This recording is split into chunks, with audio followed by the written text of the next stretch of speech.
आज हमारी एक नई पोइम जो करने जा रहे हैं वो है हमारी thing of beauty. Thing of beauty bye John Keats. John Keats जो है बेसिकली जो है एक रोमांटिक पोइट जो है हुआ है। रोमांटिक पोइट से मेरा मतलब उन पोइट से है जिनका नेचर के प्रति अटैचमेंट जो है काफ़ी ज़्यादा जो है रही है। नेचर को रोमांटिक पोइट्स एक गाइड, एक ट्रू कंपेनियन कंसीडर जो है करते हैं। इस पोइम में भी कुछ इसी ढंग के थीम को लेकर के बातचीत जो है की गई है। जॉन कीट्स का कहना ये है कि a thing of beauty is a joy for ever. A thing of beauty is a joy forever. It means whenever we see a beautiful thing, जब भी हम किसी खूबसूरत चीज़ को देखते हैं, it leaves a permanent impression on our mind. वो beautiful thing जो है हमारे माइंड पे अपना एक परमानेंट इम्प्रेशन छोड़ करके जाती है। It leaves a permanent impression on our mind. It is a source of eternal joy. Means to say, जो beautiful things है, they do not provide us a short time period joy. They do not provide us a temporary joy. Rather, it provides us a joy that remains forever in our mind. Means to say कि हमारे दिलो एक ऐसा joy provide करती है जो एक लंबे टाइम तक हमारे दिलो दिमाग पर जो है छाया रहता है। तीसरी बात इसका मतलब यहाँ ये निकलेगा कि इट्स ब्यूटी, इट्स चार्म और attraction keeps on increasing with the passage of time. इसकी ब्यूटी, इसका चार्म और उसका जो अट्रैक्शन है, ब्यूटीफुल थिंग्स का चार्म, अट्रैक्शन और उसकी beauty keeps on increasing with the passage of time. वो टाइम बीतने के साथ साथ क्या होता है और ज़्यादा जो है इंक्रीज जो है होती चली जाती है। क्यों होती चली जाती है? Because our imagination adds new colours to it. क्योंकि हमारी जो इमेजिनेशन है वो उसे क्या करती है, एक न्यू कलर्स ऐड करती है। मीन्स टू से जब भी आपसे क्वेश्चन पूछा जाए कि explain a thing of beauty is a joy for ever, तो इसको आप इस ढंग से एक्सप्लेन कर सकते हैं। A thing of beauty is a source of eternal Joy. It leaves a permanent impression on our mind. Its beauty, charm or attraction keeps on increasing with the passage of time, and moreover our imagination adds new colors to it. Second thing is that beautiful things are just like a bower. Beautiful things are just like a bower. What is a bower? Bower is a shady place under trees. Bower means shady place under trees. इसको इस ढंग से समझिए कि suppose it is hot season and you get a chance to go at a park. मान लीजिए कि गर्मी का मौसम है और आपको किसी बावर में जाने का एक चांस मिला। Definitely you will feel much relaxed there after you reach the bower from the scorching heat of the sun. Scorching heat मतलब तेज सूरज की झुलसा देने वाली गर्मी मान लीजिए सपोज पड़ रही है, और उस केस में आपको जो है किसी बावर पे जाने का मौका मिला।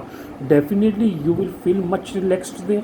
वहाँ जाने के बाद आपको काफ़ी रिलैक्सेशन जो है मिलेगी।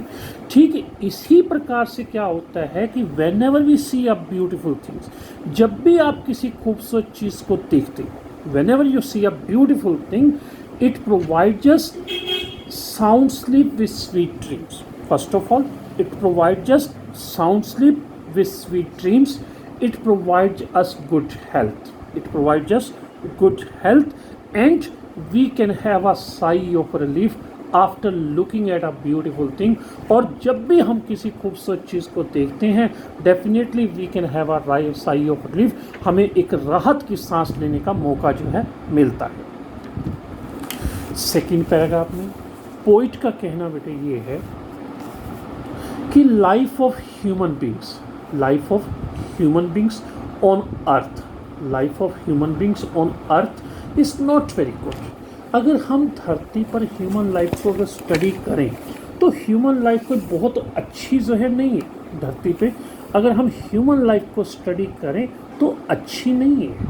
प्रॉब्लम क्या है? Life is full of sorrows and sufferings. जीवन दुखों और तकलीफ़ों से भरा पड़ा है। जीवन दुखों और तकलीफ़ों से जो है भरा पड़ा है। महात्मा बुद्ध ने क्लियरली कहा है the world is a home of sorrows and sufferings, कि ये संसार दुखों और तकलीफ़ों का जो है घर है। The world is a home of sorrows and sufferings. Second thing is that there is a dearth. Dearth means scarcity. There is a dearth of noble natured persons. Means to say अच्छे लोगों की धरती पर बहुत कमी है। यहाँ पर आपको मिसगाइड करने वाले, मिसलीड करने वाले लोग आपको हर मोड़ पे मिलेंगे, लेकिन एक ऐसा दोस्त, एक ऐसा ट्रू फ्रेंड जो आपको ज़िंदगी का सही रास्ता दिखा सके, ऐसे लोगों की संख्या बहुत कम जो है मिलेगी। Third thing is that there is despondence at each step. Despondence means उदासी, निराशा, दुख, तकलीफ़। इसका मतलब सिंपल सा ये है कि लाइफ में आप कहीं चले जाइए, आपको हर मोड़ पे दुख, परेशानी, ये तो नेचुरल सी बात है, लाइफ का एक पार्ट है। तो there is despondence at each and every step. Then ways of life. Ways of life are unhealthy and over darkened. Ways of life are unhealthy and over darkened. Means to say ज़िंदगी के जो रास्ते हैं, ज़िंदगी के जो रास्ते हैं वो unhealthy हैं, over darkened हैं। Means to say strange and mysterious things, strange and mysterious things happen with us. Strange and mysterious things happen with us, but we remain unable to understand them. Means to say life में so many strange, so many mysterious things हमारे साथ जो है होती हैं, लेकिन उन चीज़ों को हम समझ जो है नहीं पाते। Then last thing is that days of life pass away in gloom. ज़िंदगी के जो दिन हैं, ज़िंदगी के जो दिन हैं, they are very gloomy. Gloomy means to say darkness, full of darkness, sorrows, मतलब उदासी से भरे पड़े हैं ज़िंदगी के रास्ते। But in spite of all here refer to sorrows and sufferings. In spite of all refer to sorrows and sufferings. In spite of all these sorrows and sufferings, there is still life on the earth. There is still life on the earth, and that life is only because of beautiful things. और ये beautiful things ही हैं जिसकी वजह से धरती पे life जो है पॉसिबल है। ब्यूटीफुल थिंग्स हैं जिसकी वजह से धरती पर लाइफ जो है पॉसिबल है। अगर ब्यूटीफुल थिंग्स के बिना तो हम लाइफ को इमेजिन भी जो है नहीं कर सकते। और इसीलिए हम लोग क्या करते हैं, फ्लावर्स को कलेक्ट करते हैं। जैसे एक गार्डनर फ्लावर्स को कलेक्ट करता है, एक गार्डनर जो है फ्लावर्स को कलेक्ट करता है, उनसे एक माला प्रिपेयर करता है, एक गार्लेंड प्रिपेयर करता है। इसी प्रकार से क्या है, we are scattered on the earth like flowers. We are scattered on the earth like flowers. These are the beautiful things, these are the beautiful things that keep us bound to the earth. ये beautiful things ही होती हैं जो आप लोगों को धरती से बांध करके जो है रखती हैं। These are the beautiful things. These are the beautiful things that remove the curtain of ignorance. Curtain means पाल। हमारी आइज़ के ऊपर जो है एक इग्नोरेंस का कर्टन पड़ा रहता है। हमारी आइज़ के ऊपर इग्नोरेंस का एक कर्टन जो है पड़ा रहता है। And beautiful things help us to remove those curtain of ignorance. और ब्यूटिफुल थिंग्स हमारी हेल्प करती हैं उन कर्टन को रिमूव करने में। मीन्स टू से इन शॉर्ट आप ये कह सकते हो कि life of human beings on earth is not very good. It is full of sorrows and sufferings, it is full of despondence, days of life pass away in gloom. Here strange and mysterious things happen with us, but we never want to live on the earth. But we never want to leave the earth. लेकिन हम इस धरती को छोड़ना कभी नहीं चाहते।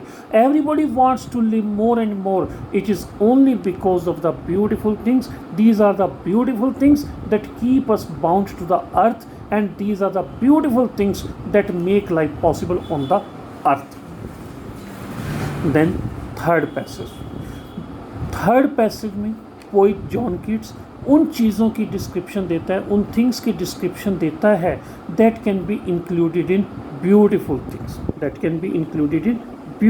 Things, total 8 beautiful things जो है पोइट ने रेफ़र की हैं, जिनमें सबसे पहली आती है सन एंड मून। अगर सन हमें हीट प्रोवाइड करता है तो मून हमें कोल्डनेस प्रोवाइड करता है। डेफिनेटली इन दोनों में से किसी के बिना भी हम लाइफ को इमेजिन नहीं कर सकते। The third beautiful thing is that old and young trees provide us the blessing of shade. Old and young trees provide us the blessing of shade. वो हमें छाया का वरदान देते हैं, not only to us but also to sheep. Sheep here symbolise innocence. Sheep here refers to innocence. Then fourth beautiful thing is daffodils. Daffodils are flowers that bloom in the green world. You can be asked a simple question, where do daffodils bloom? तो simple सा हमारा जवाब ये होना चाहिए कि daffodils bloom in the green world. Then fifth beautiful thing is clear rills. rills का मतलब होता है small streams, means to say छोटी छोटी पानी की नदियाँ, small streams. Clear rills, small streams. These rills or these small streams keep the surrounding area cool. These small things keep the surrounding area situated nearby rivers cool. ये वो clear rills keep the surrounding area cool, means to say in spite of a hot weather. मौसम चाहे कितना भी hot क्यों ना हो, you will always found a cool atmosphere near the places that are located near streams. Then next beautiful thing is musk roach. Musk roach is a flower that is basically known for its sharp fragrance. Musk roach is a flower that is basically known for its sharp fragrance. It blooms at the edge of the forest. The whole forest is rich. With the fragrance of musk roaches.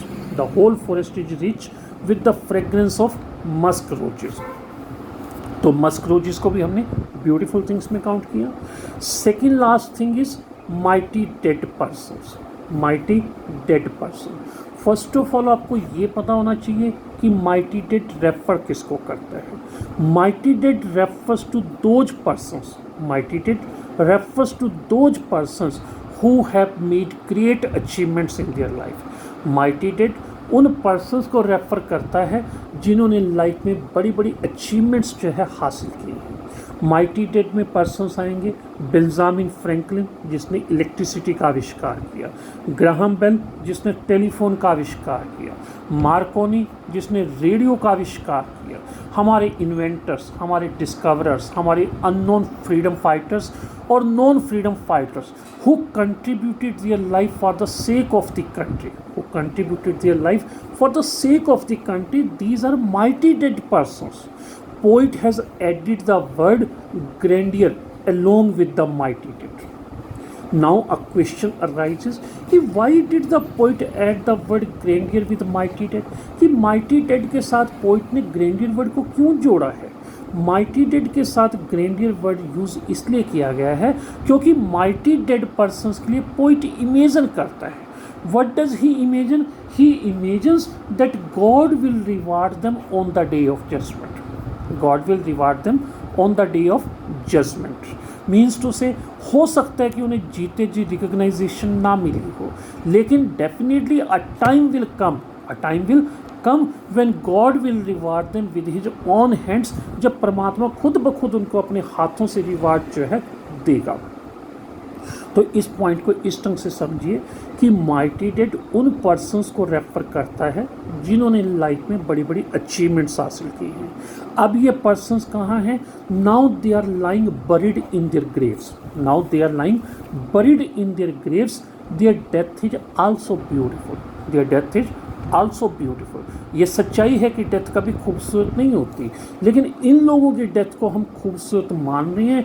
क्यों खूबसूरत मान रहे हैं? क्योंकि we imagine for them, because we imagine for them that God will reward them on the day of judgement. And the last beautiful thing is that short stories, short stories जो आज तक आपने सुनी है या जो आज तक आपने पढ़ी है, short stories whichever you have heard और रेड, जो भी आज आपने स्टोरीज वगैरह सुनी हैं, they are all like a fountain of nectar, they are all like a fountain of nectar situated in heaven.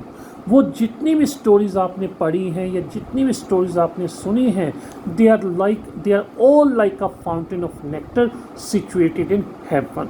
In simple words आप इसको यूँ कह सकते हैं कि in the last two lines the poet imagines a fountain of nectar, the poet imagines a fountain of nectar, एक ऐसे fountain की इमेजिन करता है। Nectar, nectar means immortal drink और हिंदी में से बोलते हैं अमृत। एक ऐसे फाउंटेन ऑफ नेक्टर की इमेजिन करता है जो हेवन में लोकेट जो है कर रहा है, जो हेवन में लोकेट कर रहा है। And it is overflowing, it is in brinking position, brinking means to say overflow होना। जब गिलास पानी से भरा होता है वो टपक टपक के बाहर गिरता है, उसको ब्रिंकिंग या ओवरफ्लोइंग कह सकते हैं। कई बार उसको ब्रिमिंग वर्ड भी कहा जा सकता है।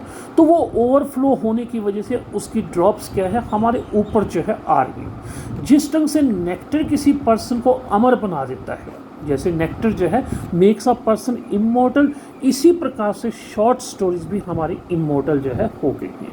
मीन्स टू से लास्ट पैराग्राफ में जो ब्यूटीफुल थिंग्स इंक्लूड की गई हैं, उनमें सबसे पहले sun, moon, old and young trees, daffodils, clear reels, मस्क्रोच and death of mighty persons and short story. ये आपकी पोएम है, इसको प्रिपेयर आपने करना है।